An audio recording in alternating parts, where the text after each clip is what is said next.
শুধুমাত্র একটু দেখেন আপনারা, মনে হইতেছে যে এখানে হয়তো বা বাস ধরছিল, যেটা ছুটে গেছে, বাস ধরতে পারে নাই।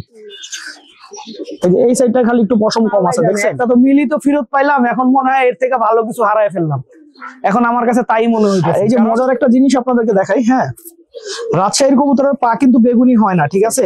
এই যে কাজ করা প্যাটার্নের যে কবুতর গুলো আছে না, এই ধরনের কবুতর গুলার কিন্তু ফ্লাইং টাইম ভালো পাওয়া যায়। হ্যাঁ, আমরা আমাদের আজকে থরের যতগুলা কবুতর আছে সবগুলা কবুতরকেই কম বেশি গ্রিড দিছি। গ্রিড দেওয়ার পিছনে মূল রিজন, কারণ সবগুলো এখানে তো বাচ্চা ছোট বড় হয়ে গেছে, নিচে কুটায় কুটায় কবুতর যে খাবারগুলা খায় না, ওই খাবারগুলা কুটায় কুটায় খায় ফেলতেছে, দেখছেন? আসসালামু আলাইকুম দর্শকবৃন্দ, কি অবস্থা সবার, কেমন আছেন আপনারা? আপনাদের সবাইকে আমাদের নতুন একটা ভিডিওতে স্বাগতম। তো দর্শকবৃন্দ, আমার তার মানে কি বলবো, আপনাদেরকে বলছিলাম যে আমাদের মিলি মাদিটা আসলে হারায় গেছে। হ্যাঁ, তো মিলি মাদিটাকে বাজে নিয়ে চলে গেছিল, তো আমরা ভাবছিলাম এই মাদিটা আর কখনো ফিরে আসবে না, ওকে মনে হয় হারায় ফেললাম। তো আলহামদুলিল্লাহ, এই জাস্ট আপনার হাইয়েস্ট গেলে কতক্ষণ হবে, 5-7 মিনিট হইলো মিলি মাদিটা ব্যাক এসে এই যে এই খাঁচায় ট্র্যাপিং করছে। হ্যাঁ, এই যে দেখেন আমাদের মিলি মাদিটা আলহামদুলিল্লাহ ফিরে চলে আসছে। তো আমি আসলে এখন ওর একটু ধরে দেখতে হবে যে ওর শরীরের কোথায় কোথায় ক্ষত আছে। হ্যাঁ, কারণ আমি নিজ চোখে দেখছি যে ওরে মনে করেন বাজ একেবারে লুফ করে ফেলছিল, ঠিক আছে, লুফ করে নিয়ে চলে গেছিল। তো যেহেতু একদিন আসে নাই, আমি আসলে ওর আশায় ছেড়ে দিছিলাম যে এই কবুতরটা মনে হয় আমি আর ফিরে পাবো না। তো আজকে ও কোথা থেকে আসলো না আসলো আমি সেটা কোনোভাবেই বুঝতেছি না। এখন এই কবুতরটা আমার একটু ধরে দেখতে হবে, আসেন একটু ধরে দেখি। এই হচ্ছে কবুতরটা,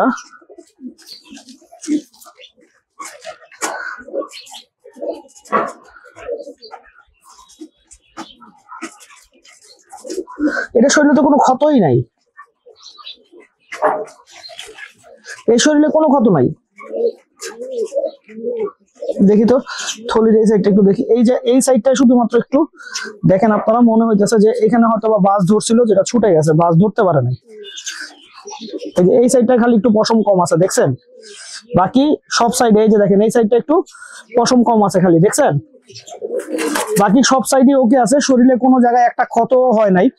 তো আমার কাছে মনে হয় যে আমাদের হয়তোবা অন্য কোনো একটা কবুতর বাজ নিয়ে গেছে। এই কবুতরটা হয়তোবা আমাদের মিলি রেসারটা হয়তোবা বাজের ভয়ে অনেক দূরে কোথাও চলে গেছিল, ও আজকে আবার এসে পড়ছে। এই আর বাচ্চা একটা হারায় গেছে কালকে, আর অ্যাডাল্ট কবুতর হারাইছে কোনটা এখন আল্লাহ জানে। একটা তো মিলি তো ফেরত পাইলাম, এখন মনে হয় এর থেকে ভালো কিছু হারায় ফেললাম, এখন আমার কাছে তাই মনে হইতেছে, কারণ আমি নিজ চোখে দেখছি যে আমাদের একটা কবুতর নিয়ে চলে গেছে। এই যে মজার একটা জিনিস আপনাদেরকে দেখাই, হ্যাঁ, রাজশাহীর কবুতরের পা কিন্তু বেগুনি হয় না, ঠিক আছে?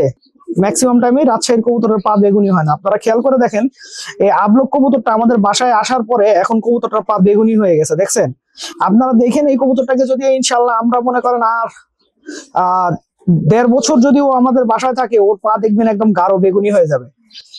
আর বেগুনি পাটা আসলে কবুতরের রোগ প্রতিরোধ ক্ষমতাটা কেমন সেটা আসলে নির্দেশ করে। হ্যাঁ, আর আপনারা অনেকে আসলে বলেন না যে কোন ধরনের কবুতর খুব ভালো ওড়ে, কোন ধরনের কবুতর খুব ভালো ওড়ে, ঠিক আছে? এই যে কাজ করা প্যাটার্নের যে কবুতর গুলো আছে না, এই ধরনের কবুতর গুলার কিন্তু ফ্লাইং টাইম ভালো পাওয়া যায়। হ্যাঁ, এই যে দেখেন এই কবুতরটার যে প্যাটার্নটা, এই ধরনের কবুতরের ফ্লাইং টাইম সব সময় খুবই ভালো পাওয়া যায়। কিন্তু একটা কথা আমি সবসময় আপনাদেরকে বলি, সেটা হচ্ছে যে কবুতরের ফ্লাইং টাইম যতই ভালো পান, কিন্তু কবুতরের যদি নিজে জাতে স্ট্রং না থাকে, ওই কবুতর থেকে ভালো কিছু পাওয়া সম্ভব না, ঠিক আছে? আমি কবুতরটা একটু ধরে দেখাই আপনাদেরকে।